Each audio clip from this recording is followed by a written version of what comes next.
Well, let's bring in our political panel now. Labor MP Ged Kearney joins me live in the studio, and from the great state of South Australia, Liberal MP James Stephens is joining us remotely. I'm sorry, I had to get one brief bit of parochialism in there, so I apologise for any offence taken. Go Victoria. Ged Kearney, thank you for that. Ged Kearney, I want to ask you about the caucus meeting today, and of course we are all awaiting the issue of the new front bench lineup. Are we basically considering or expecting more of the same? Well, I think it's just a bit of watch and see there. Of course, there might be a little bit of change about. I'm really not privy to what Anthony's thinking about that, but he certainly announced, I think, a cabinet of exceptional depth, or an executive of exceptional depth and experience. So I think what the people of Australia can expect to see is some very a high quality cabinet and executive that will govern this country for the next 3 years and hopefully beyond, as Anthony said today. I think we're really lucky. We've got a lot of people there who have been in government before, a number. We have Tony Burke and Anthony himself, of course, who have been in government, and a number of others, Tanya Plibersek, we have Chris Bowen. We have a really quality front bench and executive going forward that I think we're very excited about. Of course, led by Anthony, who has hit the ground running in the first 10 days.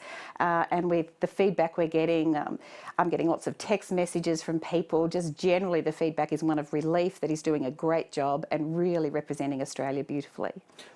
I know it's probably getting into the political weeds here, but if you can't do that on afternoon briefing, I don't know what you can. Go for Obviously, it. there's been factional meetings over the last couple of days trying to figure out who gets what spot, who gets promoted, if people need to move out of the way. You've got someone like Shane Newman, who has been in the shadow ministry for 9 years now, who is going to be punted to the backbench. I mean, how do you explain to people out there how this sort of process works and why that sort of wrangling is necessary after an election win if you've got such a solid team? Well, it is a solid team, and I'm not sure about the conversations that were had with Shane, or that's, what happened there. But what I do know is that, we will have a really strong team, and that his replacement, Annika, is a woman, so that we can meet our affirmative action targets, that she is an exceptional campaigner, that she's a high quality person, and she'll be great. I have every confidence that she'll be fantastic.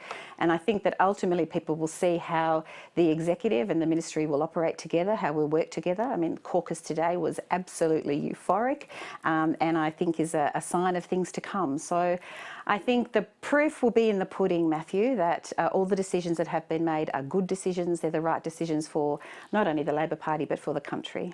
James Stephens, let's bring you in there. Ged Kearney describing the mood in the Labor caucus room today as euphoric. I'm guessing it was a slightly different vibe in the Liberal Party room yesterday? Look, it was one of disappointment but pride as well. Former Prime Minister Morrison addressed us first, and he gave excellent remarks, very humble, and of course reflected on the achievements of our government, not just over the last 3 years, but over the last 9 years. Then, of course, happily, we had an uncontested ballot for leader and deputy leader of the party. Both Peter and Susan also gave inspirational remarks about what our challenge is ahead, but also that we're going to meet that challenge, what the opportunities are that we have. And of course, now, disappointingly, we've gone into opposition. Our focus needs to be getting back to government, the first opportunity, which of course is in a little under 3 years' time. In opposition, and having lost a large number of your parliamentary colleagues, people who had long been, or people who were front benchers, Josh Frydenberg, one of them, people who had been discussed in dispatches as potentially joining the front bench in the future, Katie Allen, now the former member for Higgins. How do you, and how difficult is it to rebuild from such a loss as you experienced just over a week ago? Well, we do have a unique challenge because, as you point out, apart from seats that, unfortunately, when you lose elections, fall to the other side, we also lost another category of seats to a new force in politics, and those seats were seats that we tended to hold on to even when we went into opposition.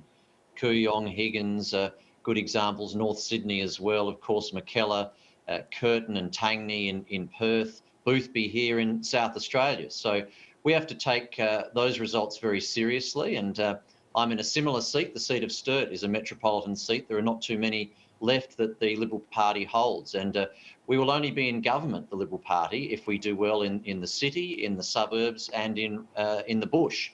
And so we've done quite well in the bush and out in the suburbs, but in the metropolitan area, we need to lift our game. I want to be a big part of that, of course, being a member that is still holding my seat in metropolitan Adelaide, and I think we can turn that around in 3 years' time. Jed Cunny, I do want to raise this issue of the Teal candidates that we've seen come in.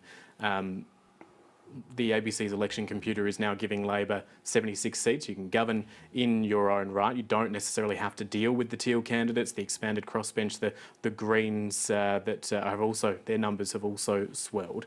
What do you think, or obviously that makes your job of governing much easier, but do you have to take any heed from what the community was saying across the country in electing those MPs and, you know, change your approach at all in how you do govern? I think that's a great question, because Anthony really addressed that today in his caucus speech, where he said that he wants to do government differently.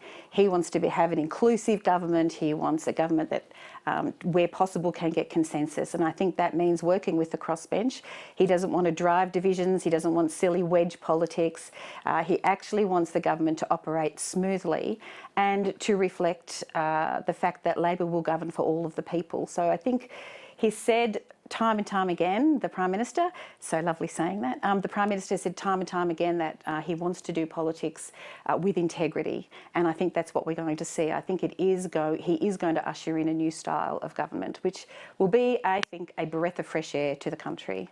It is all well and good to be spouting that sort of rhetoric, as you know, you repeating Anthony Albanese's comments there, him making them in the caucus room, but it is going to be a pretty difficult task, isn't it, to try to right the parliamentary ship. We've had such a debate about the culture in this building, the behaviour on the floor of Parliament, the theatrics that are there, and how Australian people just really switch off. Is a change of government actually enough to do that when you still have so many people who've been here for quite a long time?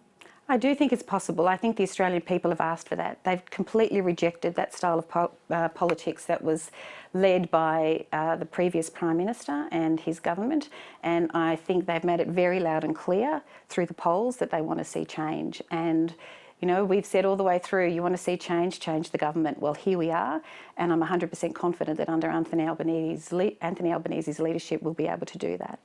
James Stephens, you came very close to actually losing your seat on election day. Anthony Albanese lobbed into your seat the very day before polling day there. What message do you take from voters as you go into this time as the member for Sturt in the 47th Parliament? Will it change how you operate at all? Well, the result in my seat was a swing on primary from the Liberal Party to the Greens. So I have to listen to the message very clearly from traditional Liberal voters who decided, in some cases for the first time in their lives on election day, to vote for someone different than the Liberal Party. Now, in my seat, they didn't go to the Labor Party, they went to the Greens. But that's a very important message for me to listen to. And look, climate change politics was the most consistent feedback I got from those types of voters who had left the Liberal Party in the case of my seat, and in talking to other colleagues of mine who have lost their seats, who weren't as lucky as me, that was similarly the case. So that's one area. There are others. But look, we were a government that we're in for 9 years. We're proud of what we achieved in those 9 years. We're not going to throw the baby out with the bathwater, but clearly we need to learn some lessons from the result. I think Labor do as well, though, Matthew. You know, they had a primary vote swing against them. They lost some seats. They've gone backwards in Queensland. You know, they really limped into government. They did not have a victory like they had in 07 or 83, or other times 72. So if they don't want to listen to the electorate and learn any lessons from that, that's up to them. But of course, under Peter Dutton's leadership, we need to look at what happened. We need to make some sober decisions about our approach going forward. And I can already tell from the approach that Peter is taking as leader that that's his attitude, that's what he's going to do. And under his leadership, I'm very confident that we will get the approach right to win again in 3 years' time. Just briefly on that, James Stephens, does that mean that you're going to have a conversation with Peter Dutton about the Liberal Party taking a more ambitious stance on tackling climate change to safeguard seats like your own, where those votes have bled to the Greens? Look, I think climate change politics will continue to play out over the next few years. The challenge now is with the Labor Party to keep the promises they made in this recent election, and of course we'll have to determine what our approach is for 2025 and beyond, and that's going to play out over the next few years. I think there's undoubtedly a message from voters in seats like mine that we need to be more ambitious than we have been, and of course that's in line with my personal values as well. So I look forward to playing a constructive role within the party room and to the leadership in being a part of crafting and developing a climate change approach that we take to 2025 that's in line with the expectations of voters in my seat of Sturt and similar seats to Sturt across the country. Jed Carney, very briefly, because we are running out of time. Peter Dutton keeps getting described as a very pragmatic politician, even if he's not necessarily the most popular politician going around. Do you think that there should be a sense of hope in the Australian community that we could see a bit more bipartisanship on things like climate? You know, it's interesting. I've never seen anything pragmatic about Peter Dutton ever. I mean, he's been dogmatic more than anything in my view. So I think people have a pretty strong view of where his spots are and what colour they are, and it's going to be very difficult for him to change them. But I do take some comfort. I mean, for James, climate change was a big issue. He's got the coalition with the National Party to deal with that, so best of luck with that. Labor Party has a very strong coalition policy, a very strong climate change policy, and he's right. The people have given us a mandate to go forward with that, and we will. Well, Jed Carney, James Stephens, thank you for both joining us on Afternoon Briefing today. Thank you, Matthew. Thank you.